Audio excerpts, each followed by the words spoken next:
Okay, so today we will answer your quiz kahapon.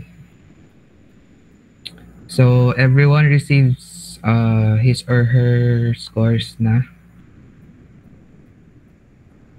So if you have a question regarding your scores, then you can private message me. So again, ang ating midterm exam will be on Friday. Siguro before 8 andun na kayo sa classroom. Okay? Kasi parang mayroong mga gagamit ng classroom natin. So uunahan na natin, baka maagawan pa tayo. So this room 209 ata yung nasa schedule natin na classroom. And 2 hours kasi yung ano natin midterm. So 8 to 10. Schedule naman natin is 7 to 10:30 ata. So let's start first to answer the quiz. So marami din akong sinabtract na mga points doon because hindi nag-follow ng instruction. Again, your first quiz. The first quiz or the first question you have to answer is the instructions. So sana maitatak na yan sa kung nag-e-exam kayo. So follow your instructions always. Lahat yan. Pati apply yan sa real life scenario. So kapag hindi ka marunong mag-follow ng instruction, then most probably hindi ka magiging successful na isang tao.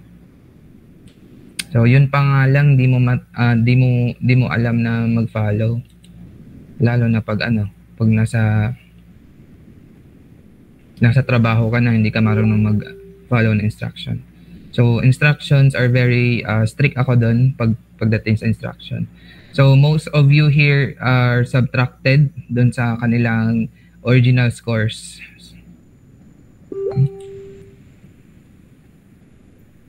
Okay, do you see my screen?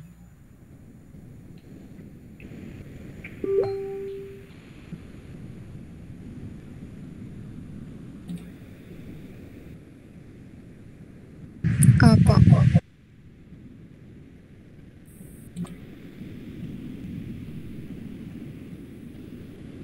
Okay, so let's answer number 1. Kita naman, di ba? So hindi pala ako nagbigay ng partial points dito since this is online. Then most of you, alam ko, nag-share lang ng answers. And then pwede naman kayong magtingin ng formulas. Lahat binigay ko sa inyo. So of course, meron din siyang counterpart na time pressure. Time pressure, and usually hindi ako nagbibigay ng ganitong items, ganito kadaming items pag nagki-quiz ako. So sadyang online lang siya, so you are free to do whatever you want. So that's why pinahirapan ko din yung time at saka sa number of items. Okay, number 1. A water solution weighs 5 newtons and has a volume of 200 centimeter cube. What is the density? So isulat yung mismo yung formula ng density. And dapat siya ay naka-kilogram per cubic meter. So since this is mass, and mass from the formula, weight is equal to mass times gravitational pull. So mass is equal to weight over gravitational pull over the volume. So weight natin is 5 newtons. So may iba hindi pa alam kung ano yung newton. And this is 9.81 meters per second squared or 9.8. Ang volume natin is 200. Okay? Again, that is kilogram per cubic meter. So this is kilogram meter per second squared. That is Newton. So cancel, ang matitira dito sa taas is kilogram. Gets ba?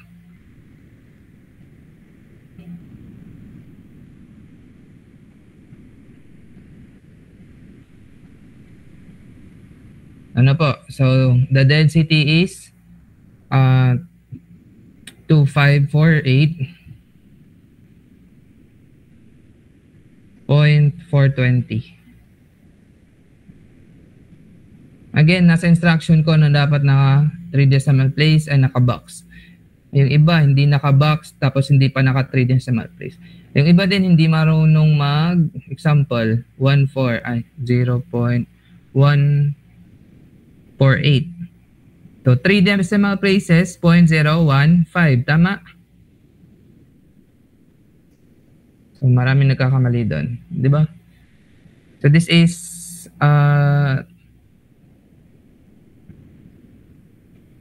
this is 7 points. So, actually, iba yung pointing system ko kahapon. Kaya yung tatlong chine-check ko is nag-iba yung scores. Kasi most of you hindi natapos dun sa last part, which is yung last part naman ang pinakamalaking scores. Okay, nakuha yung number 1. Dali lang naman tong 1, 2, and 3. Number 2, what is the specific weight? So again, sulat agad yung formula. And then, density, this is density, right? So 0.003 slugs. So multiply by the gravitational pull. Okay, so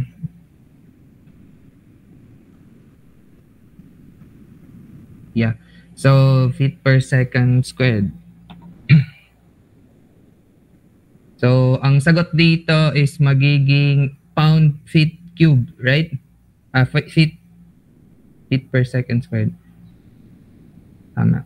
So 0.003 times 32.2, that is 0.0996. Okay, so magiging feet per second. Pound force per, since log feet per second squared is, ano nga yun? Ano nga to? Ay, shit.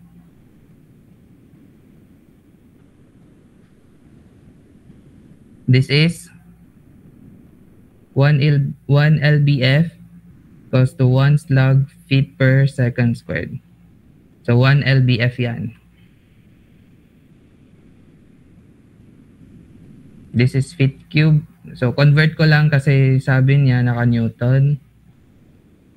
So this is 1 lbf, 4.448 Newton. And then this one is 1 cubic feet is 0.348 cubic meter. Meter. So your answer here would be 15.174 Newton per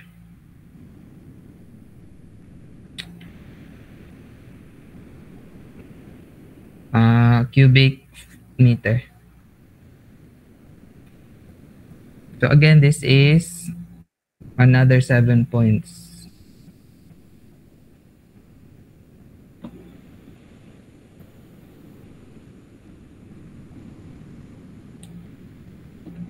And number 3, the specific gravity of Mercury is 13.5, but its specific weight. So formula,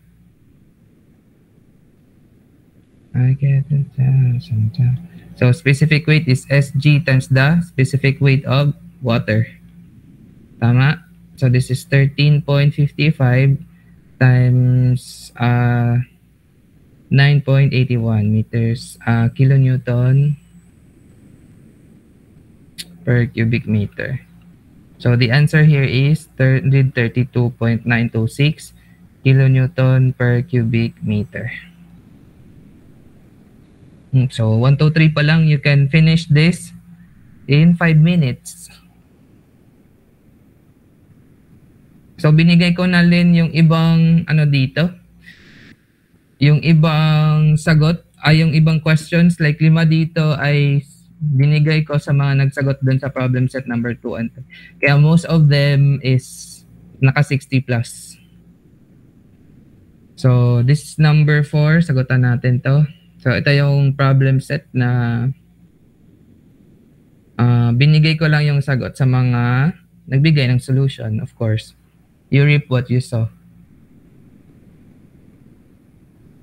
Okay, so this is the type of surface tension na problem. So given natin, meron tayong surface tension equal to 0.074 Newton per meter. And then yung L natin, so i-drawing natin yan. So meron tayong wire vertically naka-attach, and then siya ay yung tip lang niya, itong one tip niya is naka-submerge sa water. Okay? So meaning yung lateral surface niya or yung contact force surface niya is itong one side lang. But this side is a wire, ay dalawang contact surface. Meaning this is 2L. So 2 length. Okay? Wait. Ang length niya is 10 centimeter. 10 centimeter.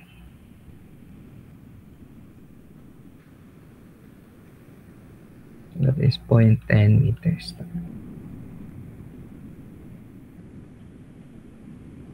So, surface tension is force over L. Find the force in Newton. So, multiply lang times L. So, this is 0.074 Newton meter times 2. This is the L, 2L, right? So, 0.074 Newton meter times 2 times 0.10 meter. The answer is 0.015 Newton. Okay. So, gets bakit naging 2L to? So, this is a wire framed na square, and sabi niya, one side lang yung na-touch sa water. So, this side only. So, if you look up at the top view, ang nabasa niya is yung dalawang side, the left and the right side sa isang wire, sa isang side.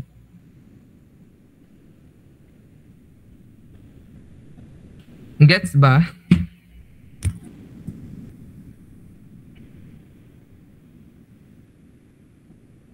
Clear po, sir. 7 points. Okay, this is a type of mercury barometer capillary action problem. So, formula, diretso na tayo. Formula is H. So, magiging negative yung sagot natin dito dahil this is mercury. Mercury is cohesive. So, they are attractive to each other's molecule. So, hindi sila attracted doon sa glass. So, that's why there is a depression of the water as it goes along the glass of water. So, bababa yung tubig. So, H is equal to 2 surface tension cosine angle over density times gravitational pull times radius. So, this is 2 surface tension 435.5. So, this is na 9 cm.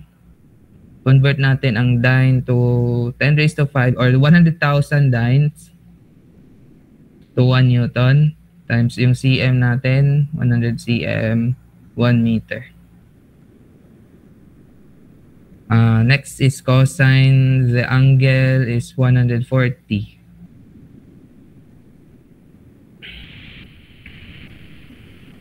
Density is 13,600 kilogram per cubic meter. Gravitational pull 9.81 or 9.8 sabi dyan. Meters per second squared times radius. That is 1 centimeter diameter. So 0.5 over 100 meters. So radius here is 0.5 cm. So convert to that is 0.5 over 100 meters. Yun, sagot dyan is negative 1001 meter. Pero ang sinabi ko, again, makinig sa instruction, find the error in centimeter. Okay, so hindi pa yan tapos. 0.100 centimeter. So ito lang yung sagot na hinihintay ko. So, wrong answer is wrong. Ulit. So, ang sagot dyan is naka-negative if you try to solve this using calculator because of cosine 140. Cosine of 140 is concave downward. Gets yon number 5.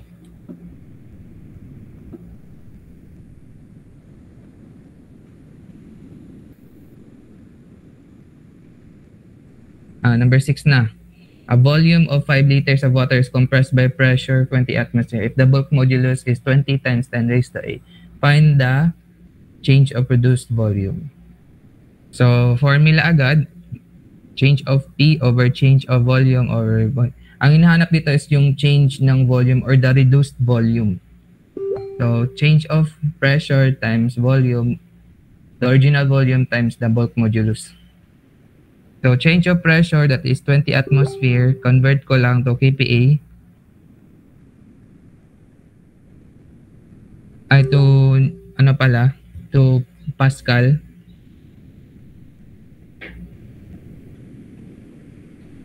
Then, original volume is 5 liters. Tama? 1 liter. Ay, baliktad.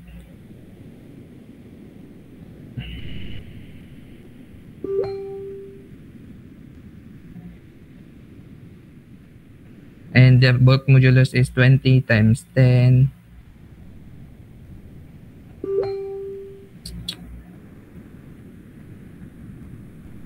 The answer there is 5.066 times 10 raised to negative 6 cubic meter.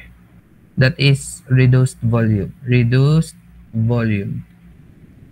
So you can also indicate that this is negative since reduced volume siya. So pwede ding ganito, pwede ding lagyan nyo ng reduced volume. Meaning ito yung volume na na-reduce as we apply the pressure 20 atmospheric sa isang bagay.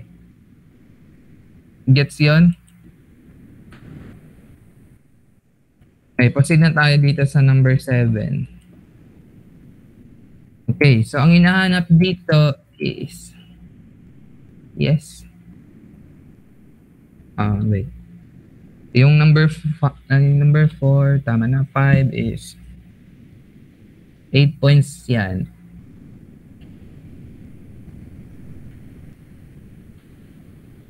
Ang number 4 pala ay 8 points. 1, 2, 3, 4. Ang 6 ay 7 points lang. Okay, number 7. So, ang hinanap dito is P salt water minus P fresh water. Meaning, saan tayo magsisimula dyan? So, may iba dyan. Sinagot pa yung positive na sagot. Ang hinahanap ko is ito lang naman. Medyo obvious kayo doon na nangopya kayo doon. Ramdam ko yung pag-ano nyo eh. Pangungopya nyo. So, P minus seawater, fresh water. Saan tayo magsisimula? From fresh water. Tama? Okay, so kung saan tayo nag-subtract or subtrahen, doon tayo magsisimula. So, para lang naman siyang P salt water equal to the specific weight plus the P fresh water. Ganun lang naman yan. Binaliktad lang natin yung fresh water. Yan, kaya transpose lang natin yung salt water. Fresh water para masubtract siya. So, yan. Positive or negative specific. We'll start on the fresh water. So, from fresh water, so that is fresh water to salt water. So, tayo ay bumaba. Okay, so this is point 0.1. So,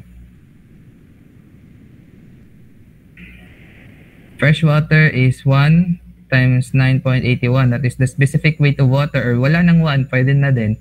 9.81 kilonewton per cubic meter times their height is 0.5 meters. Next, so positive siya dahil pababa tayo.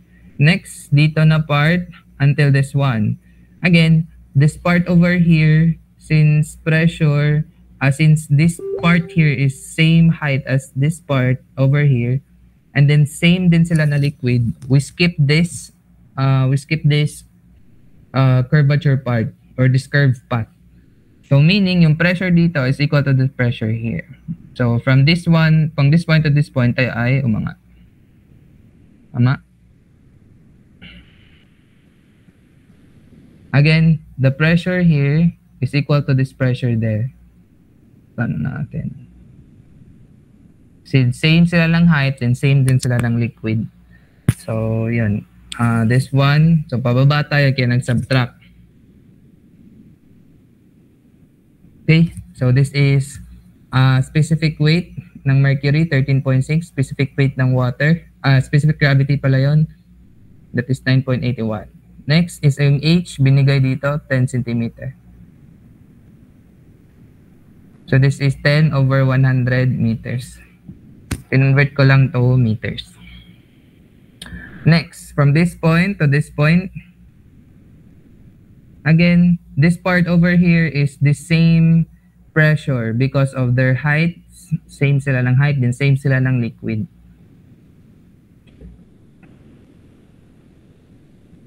Tayo ay tumaas. Okay, so this is minus the specific gravity of oil is 0.72, right? Times the specific weight of water times the height difference, which is 80 centimeter. 80 over 100 meters converted. Next, last point. This point to this point, tayo ay bumaba. So this is positive. Positive seawater, that is this one. So that is 1.035 SG times 9.81 the specific weight of water and times the difference 40 divided by 100, 0.40 meters. Okay, yun lang. Ang sagot dito is negative 10.026 kilopascal. So may iba sinagot pa din yung P salt water. Medyo obvious kayo doon. Yun lang ang binibigay ko sa inyo. Yun lang. So pag binaliktad mo yung process, P fresh water minus salt water, start ka dito sa salt water. So pag baliktad yan, ang sagot dito is magiging positive. Okay? Yun. This point, this is 10 points, I think. 9 points.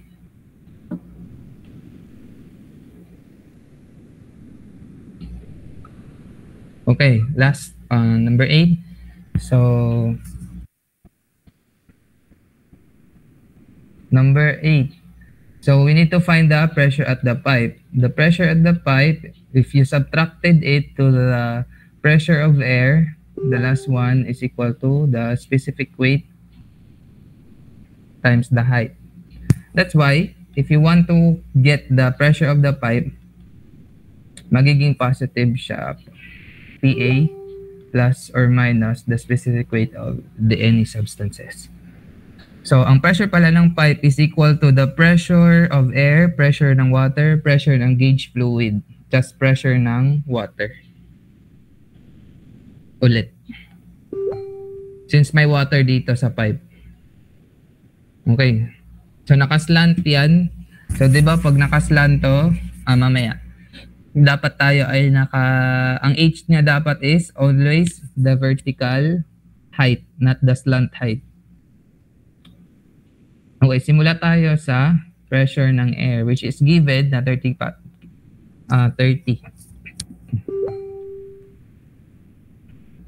This part here is 30 kilopascal. So, 30 kilopascal. Pababa tayo, kaya nag-positive yan. Next is pressure ng water. Dito nag-stop. Baba din, kaya positive. Water, 1 times 9.81 or 9.81. The height there is 50 centimeter. or that is 50 over 100 meters. Next, is this part here equal to this pressure here? This pressure here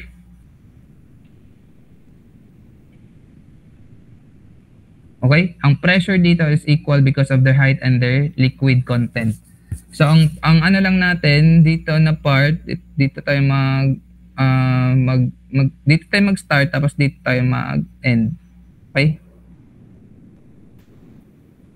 So therefore, this part here kailangan nating alamin yung value ng vertical height since yung h is naka-vertical, hindi yung 6. Hindi yung 6 yung h. So how do we solve this one? Using trigo. Wait. Again, binigay din ko to. Get the triangle, tapos may malaking triangle din tayo dyan. Right? This is 8 baliktad ba? Ayan. This is 8 meters. This one, 8 centimeters. This part here is 6 cm and this is 6 cm. Okay, find the this one. Find first the angle. Okay, so to find the angle that is opposite over the hypotenuse, so that is sine. So kato. So opposite over the hypotenuse. Opposite 8 over the hypotenuse na 12. So therefore, the angle is 41.81 degrees. So may angle na tayo. So same lang yan dyan, di ba? That is the property of trigonometry. Same lang yung angle dyan. So to apply that one, to mahanap natin itong x na yan, that is sine ulit, opposite over the hypotenuse. So sine 41.81 degrees equal to x over 6 centimeter. So x there is equal to 4 centimeter. Okay, if this is 4 centimeter, of course, this x sub 1 here is 4 centimeter. Now, may x na tayo dyan.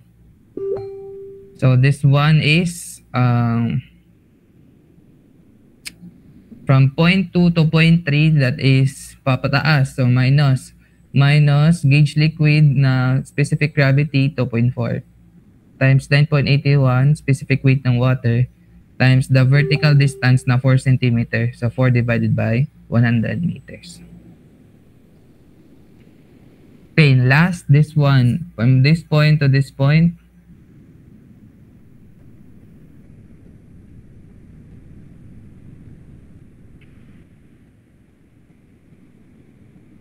paano ko ba isusunod? Yan. So this is 4 centimeter, right? Dito, 4 centimeter. And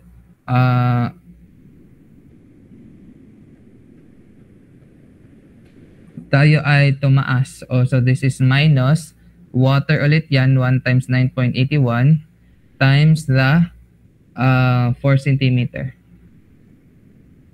So naka-vertical. This is x sub 1. So the pressure at the pipe here is equal to 33.571 kilopascal.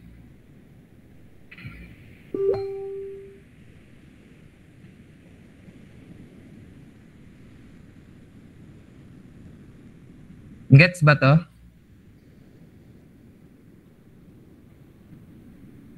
Nine points. So again, ang hinahanap lang dito is yung mga vertical heights. Kasi nakaslant siya.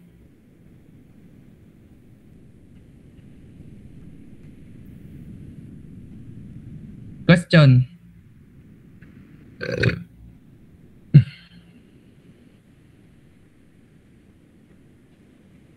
Uy, question. Wala ba?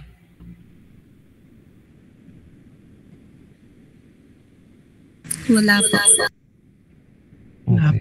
Kayo bahala. So, number 9.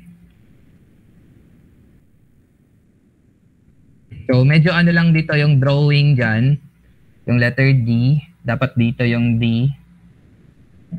Approximated naman yan na nasa below yan. Okay, dito yung D. So, ang given lang is yung pressure at A. If you find the pressure at B, ang pagbabasehan mo lang yung A. So, asan yung mas malaki, yung pressure ng A or pressure ng B? Pressure ng A po.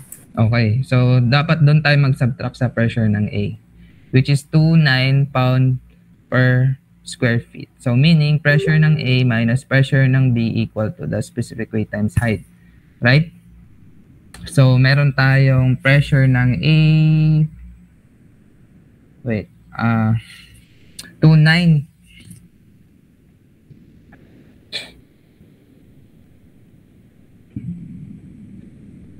And then the height there is 6 feet, right? And this is 3 feet. Hindi lang siya medyo ang drawing. 3 feet. And this one is 4 feet. Okay? So this is 29 minus PB equal to the specific weight ng substance, this one, that is water, 1 times 62.4 times the specific weight ng water sa English times the height difference. Since this is 4, this is 3, ito ay 1. So that is 1 foot. So PB here is, anong sagot dito?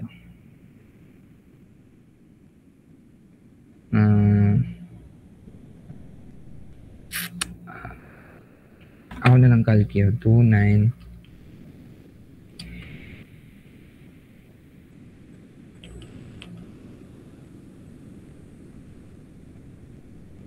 So 2837.6, that is pound per square feet pa. 'Di ba? So convert mo pa siya sa inch squared para magiging PSI. So that is 19.706 PSI. Okay. So pwedeng doon ka na lang din magbase sa PC and PD. So unahin natin yung PD. So ang PD dito talaga yan since wala namang given na height dito. So matik yung D is approximately 6 meter below of A. So pwede namang lagyan mo na lang ng 5.8 pero nga lang wala nga ang binigay na 5.8. So PD, mas malaki yung pressure sa D compare sa A kasi nasa baba siya.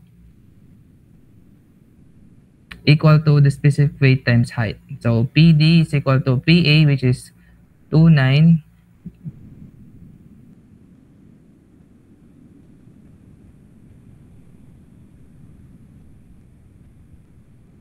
plus the specific weight 1 times 62.4 times their height difference from A to D is 6 feet. Divide ko to ng 144. Sige, mamaya na para hindi kayo maguluhan. So, the answer is 29 plus 62.4 times 6.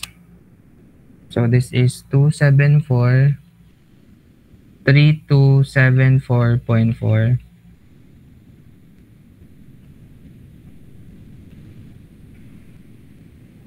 Square inch. So this is 22.739 PSI. Lastly, ang ating PC.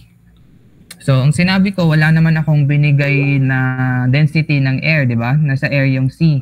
Meaning, ang pressure dito is equal to the pressure of C.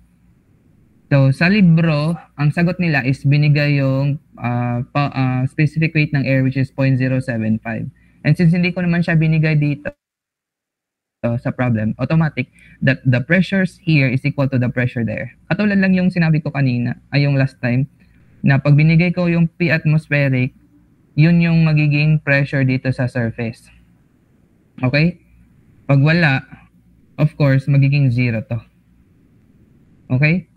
So, the pressure dito,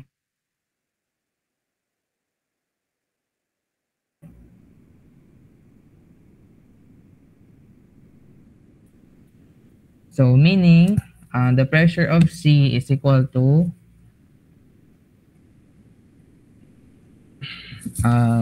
mas mababa yung C sa A, babasehan natin yung A. So that is PC minus PA specific weight times height.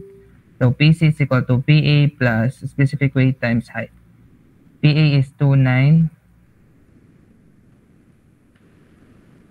Specific weight, that is always water, 62.4. Okay nga, that's it, dito na tayo. And then next is yung height here to here, that is 6 minus 2, right?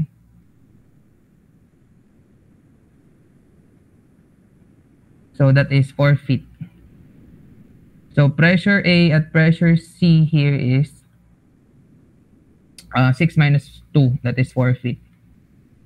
So yun.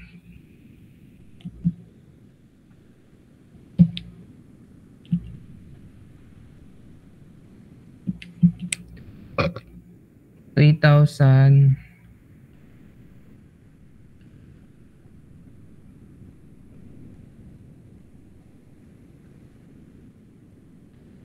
So PC here is equal to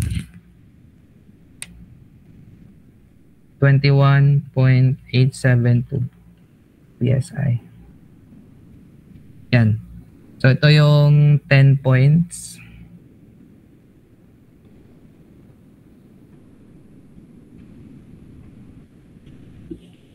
Yan. So ang pagbabasehan lang nila is always yung A kasi yung A yung may value.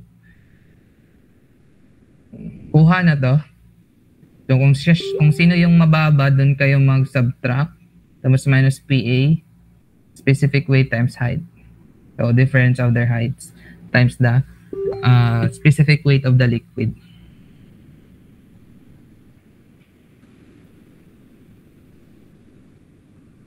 Okay, number 10. So drawing natin to para mas maintindihan.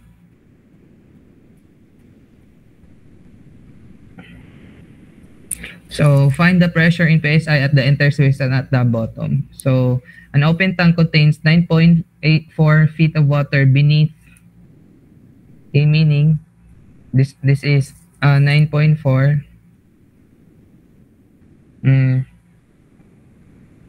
1.8 feet. This is oil SG 0.85 and this is water. Yun.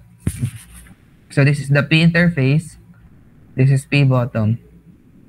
This is the P0. So walang P atmospheric, meaning this is 0. Okay? So to find P interface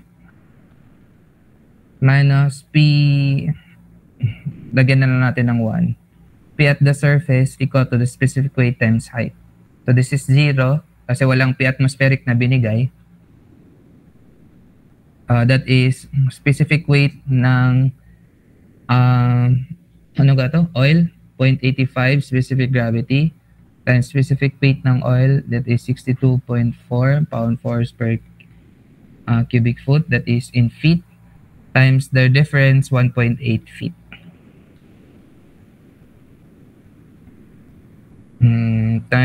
Convert mo lang 0.85, convert mo lang to PSI, divide 144.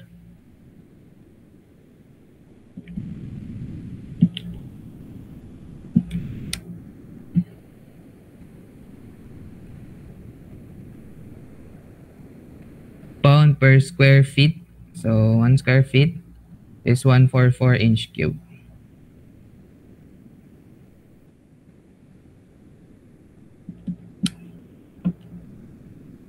.663 inch PSI.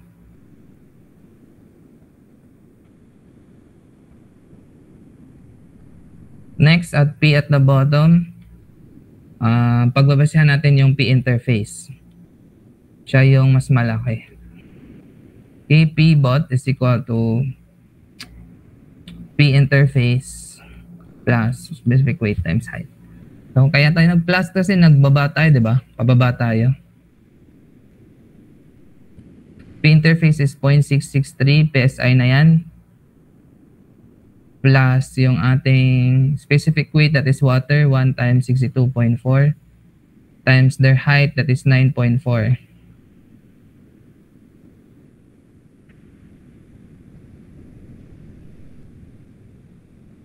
Feet, right? So, divide natin ng 144 para maging inch squared. So, the P bottom here is equal to 4.736 PSI. Okay, nakuha to. This is the specific weight of water, 1 times 62.4 or just 62.4 pound per cubic foot times the height difference from P interface to P bottom that is 9.4 feet. So, divide ko lang ng 144, conversion siya para ma-add natin yung 0.663 kasi naka-PSI na to. Kuha yun. This is 9 points.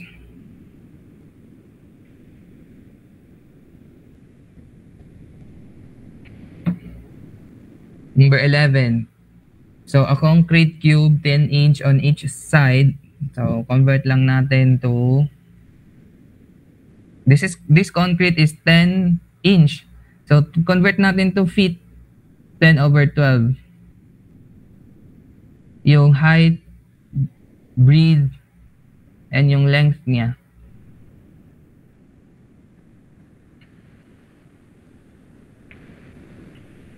Since naka-inch siya, and 1 inch, 1 foot is equivalent to 12 inch. So, convert ko lang to foot. Kasi yung mga given niya is naka-cubic feet para magka-cancel yung units.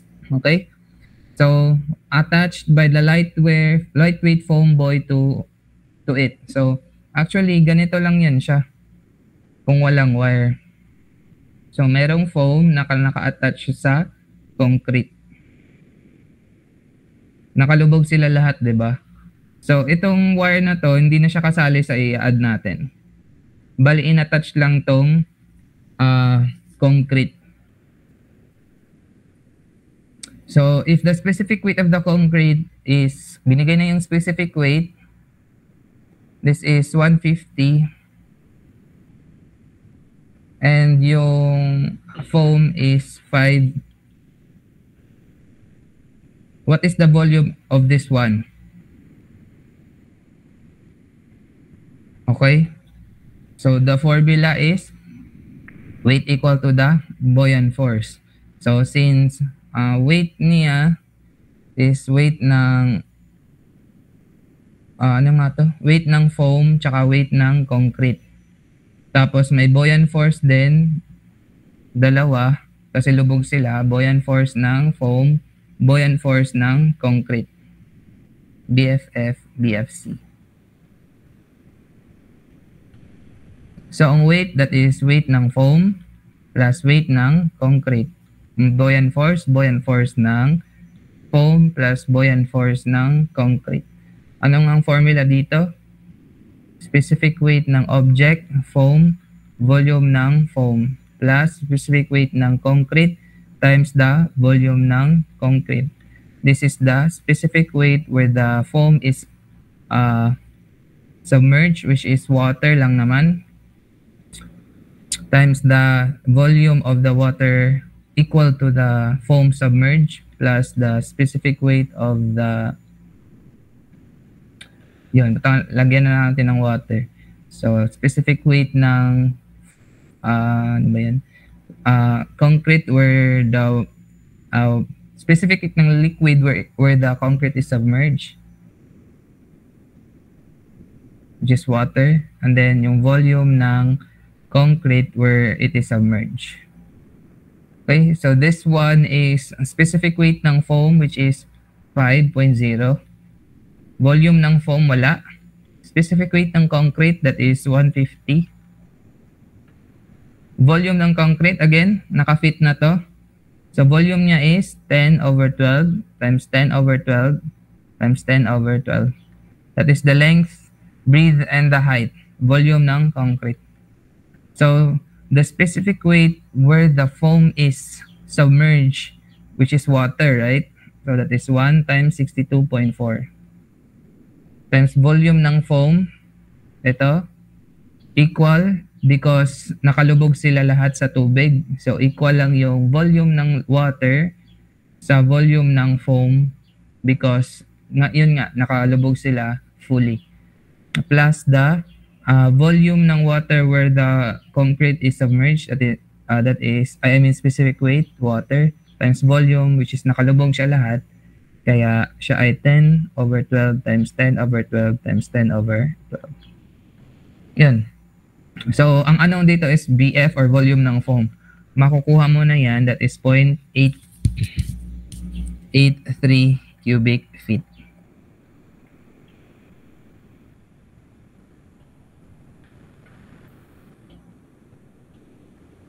This is the water. This is the object.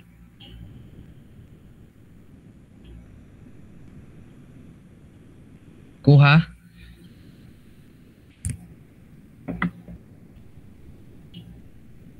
Yes po, sir. Okay, last number.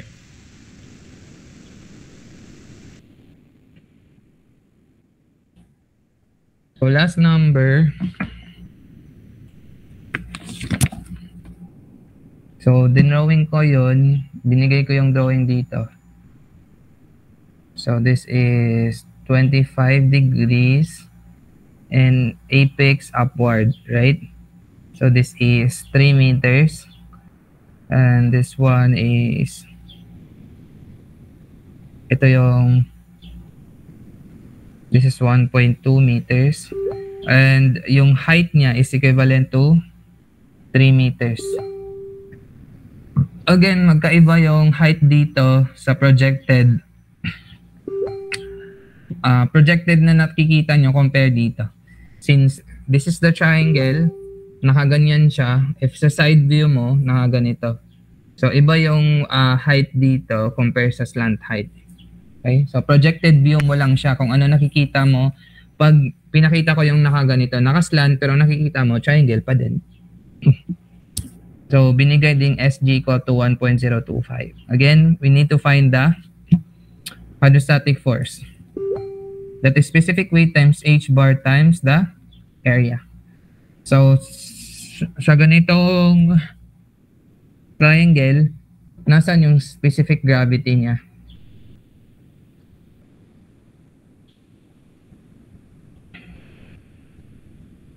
Nasaan? Since this is height which is 3 meters, di ba? Ito yung 3 meters height. Nasaan yung center of gravity? Galing dito sa taas. Is it 1/3 of the height or 2/3 of the height? Galing dito. Galing sa taas? 2/3 po. Okay, 2/3. So dito yung center of gravity or the CG of the triangle. So this one is 2/3 of height. Meaning, that is 2/3 of 3. So this is H here, this is, wait, this is 2 meters. Okay. So this is 2 meters.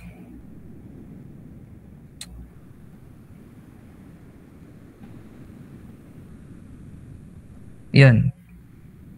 So kukunin natin mismo yung this is 2 meters, 2 meters. Yan.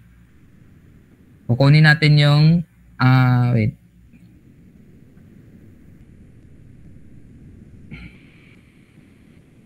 Clear ko lang yung drawing ha. Laki natin.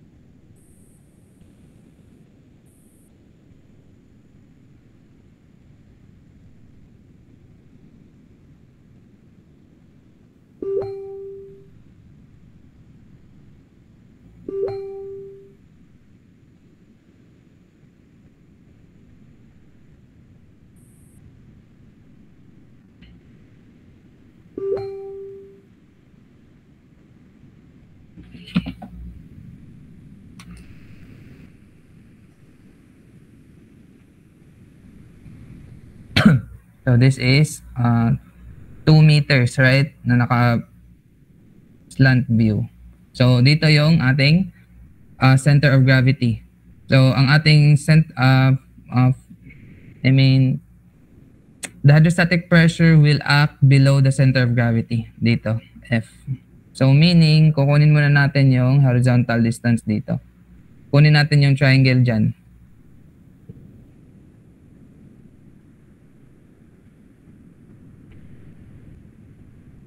Since this is 2 meters, hahanapin natin yung vertical distance na yan.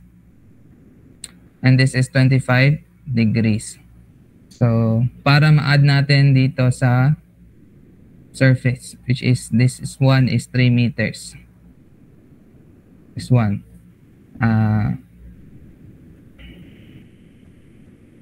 Di naman. Okay, so this one is opposite over the hypotenuse sine. Sine 25 equal to x over 2. So x is equal to 0.845 meters. So meaning, this is x, and this is 3 meters. So h bar is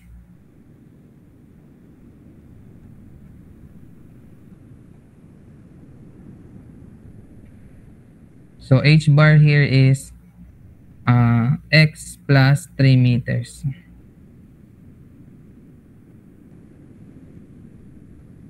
Kuha ba? So 3 plus x. So h bar is the vertical distance from the surface to the center of gravity. 3 plus 0.845. H bar here is 3.845. So this one, specific weight ng salt water, that is specific gravity 1.025 times specific weight ng water times h bar 3.845 times area ng triangle 1/2 times base area is 1/2 times base times height na 3.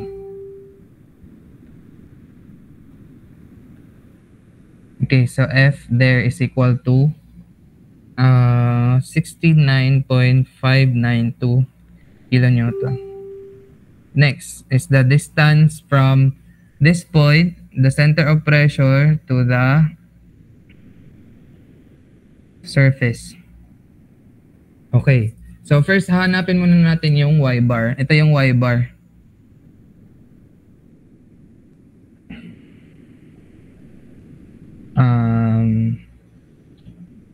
Y bar kasi ang YP is equal to eccentricity times Y bar. Tama? So, if this is 3 meters, then this is X.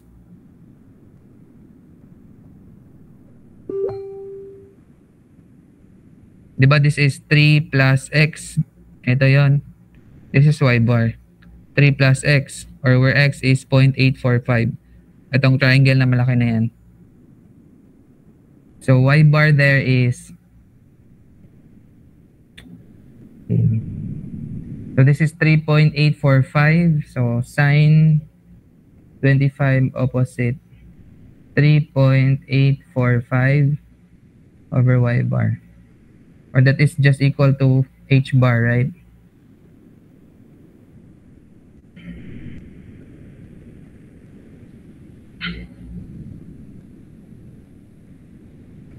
So Y bar there is equivalent to 9.098 meters. Okay? So to find YP is equivalent to Y bar plus E. Y bar there is, di ba ito yung ating, di ba Y bar is equivalent to, YP is equivalent to Y bar plus E. Right? This is E. So Y bar is 9.098 meters, and E natin, since ito yung triangle, so BH cube over 36. Or IG pala to. Okay. So ang E pala is IG over area times Y bar. So YP is 9.098 meters IG niya sa triangle is BH cube over 36. Area ng triangle is 1/2 base times height times y bar. Base is 1.2. Height is 3 meters. Cube over 36 over 1/2 times base 1.2 times height 3 meters times y bar, which is 9.098 meters. YP is equivalent to 9.153 meters.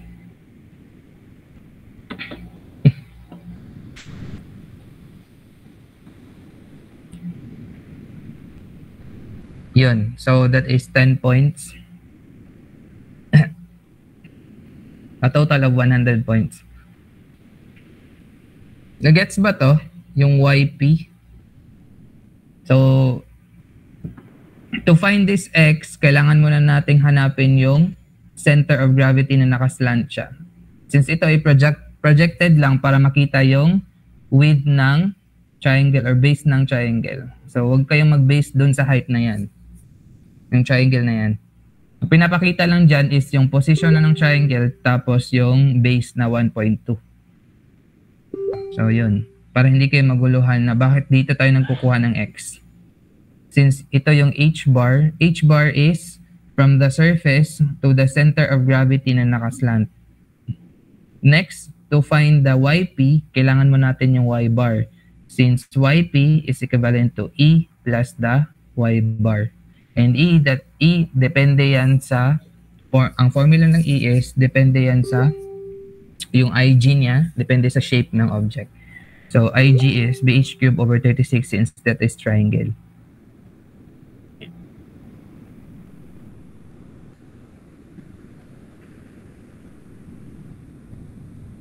Okay, gets ba? So, yun lang.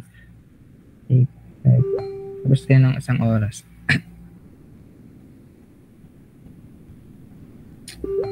Do you need this one?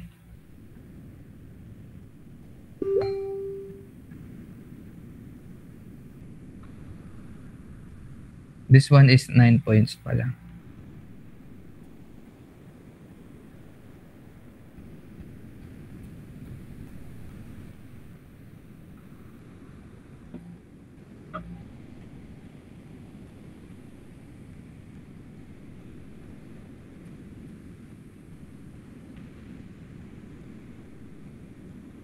Sisend ko na lang yon. So, do you have any question?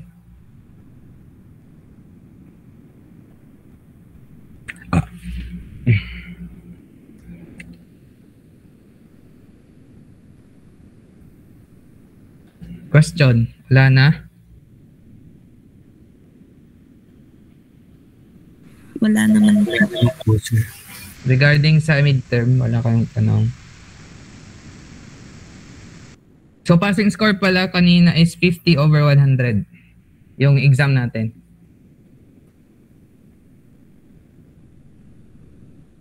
So, midterms is identification part or the terms 1 to 10. Basically, that is 2 points each. So, 20 plus 5 problems. Hanggang dun lang sa inclined na hydrostatic force.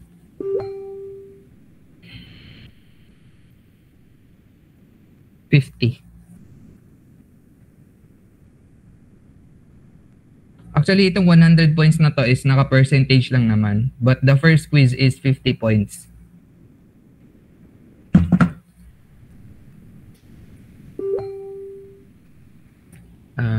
Wala na.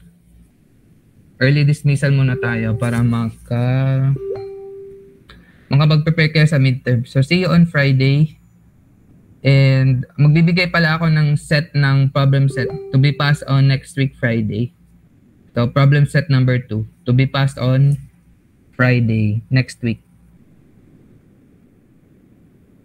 So, ang class pala natin is up until July 21.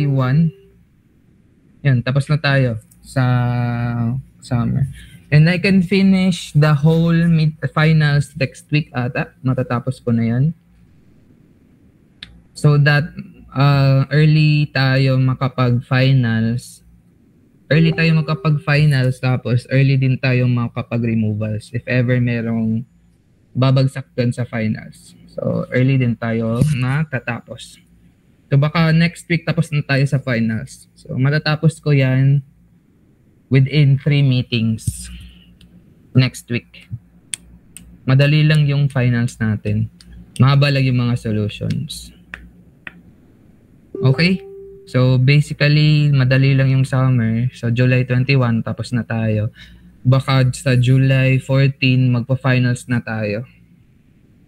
July 14, yeah. Para makapag-set ako ng removals agad sa mga hindi maaabot doon sa passing rate. Okay? So, yun lang yan. Mas madali tayo sa summer. Do you have any question, Dod?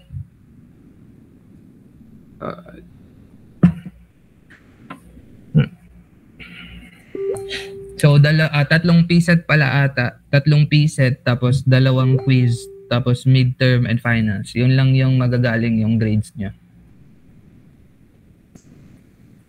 So, wala na. So, if you don't have any other question, then see you on Friday face-to-face for our midterm